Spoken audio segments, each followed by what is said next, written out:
ओम नमः शिवाय। हर साल भाद्रपद मास की अमावस्या को भादो अमावस्या और पिठोरी अमावस्या के नाम से जाना जाता है। हिंदू धर्म की मान्यताओं के अनुसार इस दिन देवी इंद्राणी को माता पार्वती ने ये व्रत रखने के लिए कहा था। इस व्रत का वर्णन करते हुए उन्होंने बताया था कि यह व्रत रखने से संतान की प्राप्ति होती है। संतान के अच्छे स्वास्थ्य के लिए भी ये व्रत रखा जाता है और तभी से विवाहित महिलाएं इस दिन अपनी संतान की कुशलता की मंगल कामना से पिठोरी अमावस्या का व्रत रखती हैं। अमावस्या का ये व्रत सभी अमावस्या व्रतों में सबसे ज्यादा फल देने वाला होता है। इस दिन सुहागिन महिलाएं कुछ बच्चों को शुद्ध शाकाहारी भोजन भी अपने घर पर बुलाकर जरूर खिलाती है। और क्योंकि अमावस्या का दिन है और अमावस्या की जो तिथि है वो पितरों को भी समर्पित होती है, इस दिन पितरों से संबंधित दान पुण्य के कार्य किए जाते हैं। पितरों के नाम से हवन आदि कार्य भी किए जाते हैं।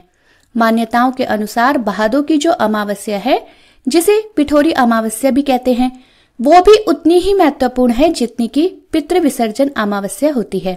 इस दिन पितरों के नाम से दान तर्पण आदि कार्य तो किया ही जाता है, साथ ही इस दिन माँ दुर्गा की पूजा भी की जाती है।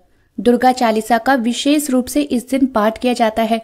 यदि संतान से जुड़ी कोई विशेष मनोकामना हो तो उसकी पूर्ति के लिए 108 बार दुर्गा चालीसा का पाठ भी किया जाता है। और इस दिन 64 योगिनियों की पूजा करके सप्त मातृकाओं की पूजा भी की जाती है। 64 योगिनियों की पूजा करने से कहा जाता है कि हर प्रकार की सिद्धि की प्राप्ति हो जाती है। भादों की अमावस्या को कुशग्रहणी अमावस्या भी कहते हैं, क्योंकि इस तिथि पर कुशा नाम की एक घास होती है जिसे एकत्रित करने की भी परंपरा होती है, जिसका उपयोग पूजा पाठ के काम में किया जाता है। तो इस दिन जो भी कुशा एकत्रित करते हैं वो आप पूरे साल भर प्रयोग में ला सकते हैं। वैसे आमतौर पर जो हम कुशा एकत्रित करते हैं वो 24 घंटे बाद प्रयोग करने लायक नहीं होती है, उसका प्रयोग केवल 24 घंटे के लिए ही किया जाता है। लेकिन पिठोरी अमावस्या के दिन, जिसे कुशग्रहणी अमावस्या भी कहते हैं, इस दिन एकत्रित की गई कुशा को आप पूरे साल भर प्रयोग में ला सकते हैं।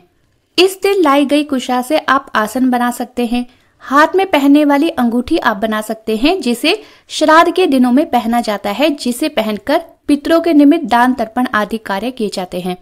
अमावस्या की पूजा बिना पीपल के वृक्ष की पूजा के अधूरी मानी जाती है। तो आज के दिन आप सुबह के समय सूर्योदय के बाद पीपल के वृक्ष की जड़ में मीठा जल अर्पित करें। पीपल के वृक्ष की 7 बार परिक्रमा करनी चाहिए और अपने पितरों का ध्यान करते हुए अपने पितरों से क्षमा याचना भी करनी चाहिए। अमावस्या के दिन पवित्र नदियों में स्नान भी करने की परंपरा है। अगर ऐसा संभव ना हो तो फिर आप घर पर भी गंगा जल मिलाकर स्नान कर सकते हैं। इस दिन घर में किसी भी प्रकार का तामसिक भोजन नहीं बनना चाहिए। इस दिन केवल शुद्ध सात्विक भोजन ही घर में बनाना चाहिए। इस दिन पितरों के नाम से कुछ न कुछ दान आप जरूर करें, जिससे पितृदोष यदि आपके घर में हो तो वो भी दूर होता है। यदि पितृदोष नहीं भी हो तो भी पितरों की कृपा प्राप्त होने लगती है। अब जानिए साल 2025 में भाद्रपद अमावस्या, जिसे पिठोरी अमावस्या और कुशग्रहणी अमावस्या भी कहते हैं, कब है, व्रत कब रखा जाएगा, स्नान दान कब कर सकते हैं और किन चीजों का दान इस दिन करना शुभ फलदायी माना जाता है। तो इस बार साल 2025 में भाद्रपद अमावस्या तिथि प्रारंभ हो रही है 22 अगस्त दिन शुक्रवार को सुबह 11:54 से, और जिसकी समाप्ति होगी 23 अगस्त दिन शनिवार को सुबह 11:35 पर। तो इस प्रकार 22 अगस्त दिन शुक्रवार को रात के समय अमावस्या तिथि विद्यमान रहेगी। इसलिए अमावस्या का जो व्रत होगा वो 22 अगस्त दिन शुक्रवार को रखा जाएगा और इसी दिन पितरों के निमित्त श्राद्ध, पिंडदान आदि कार्य भी किए जाएंगे। वहीं 23 अगस्त दिन शनिवार को अमावस्या तिथि उदय तिथि में विद्यमान रहेगी। इसलिए अमावस्या का जो स्नान, दान, पितृ तर्पण आदि जो कार्य हैं वो सुबह के समय इस दिन किए जाएंगे।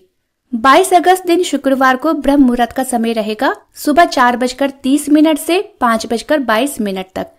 सूर्योदय होगा 6:05 पर और सूर्यास्त का समय रहेगा 6:50 का। पितृ तर्पण के लिए जो मुहूर्त रहेगा वो रहेगा दोपहर 12 बजे से दोपहर 1:42 तक का। राहु काल का समय रहेगा 10:30 से दोपहर 12 बजे तक। वहीं 23 अगस्त दिन शनिवार को ब्रह्म मुहूर्त का समय रहेगा 4:30 से 5:22 तक। सूर्योदय होगा 6:05 पर और सूर्यास्त का समय रहेगा 6:50 का। राहु काल का समय रहेगा 9:30 से सुबह 10:30 तक। राहु काल के समय को छोड़कर आप इस दिन बाकी समय में दान कर सकते हैं। ध्यान रहे और कोशिश करें कि अमावस्या की तिथि समाप्त होने से पहले पहले आप दान कर ले। राहु काल के समय में किसी भी तरह का यदि आप दान करते हैं तो वो आपके पितरों को न जाकर या आपको पुण्य प्रदान न कर राहु और केतु ग्रह को बलवान बनाता है। आप इस दिन अपने पितरों के नाम से काले तिलों का दान करें। पक्का भोजन भी आप मंदिर में दान कर सकते हैं। इसके अलावा आप भूखे लोगों को भरपेट भोजन भी आज के दिन करा सकते हैं। अन्न का, वस्त्र का दान भी आप आज के दिन कर सकते हैं। इस दिन किसी भी तरह का लेन देन करने से आपको बचना चाहिए। लेन देन में भी खासकर किसी को उधार देने से बचना चाहिए और किसी तरह का कर्ज लेने से भी बचना चाहिए, क्योंकि ऐसा करने से भी घर की बरकत चली जाती है। माँ लक्ष्मी जी की कृपा प्राप्त करने के लिए आज के दिन आप अपने घर के मुख्य द्वार पर एक दीपक उत्तर दिशा की तरफ मुंह करके जरूर जलाएं। तो ये थी आज की जानकारी। उम्मीद है आपको जानकारी पसंद आई होगी। वीडियो पसंद आई हो तो वीडियो को लाइक, शेयर और चैनल को सब्सक्राइब करना ना भूलिएगा।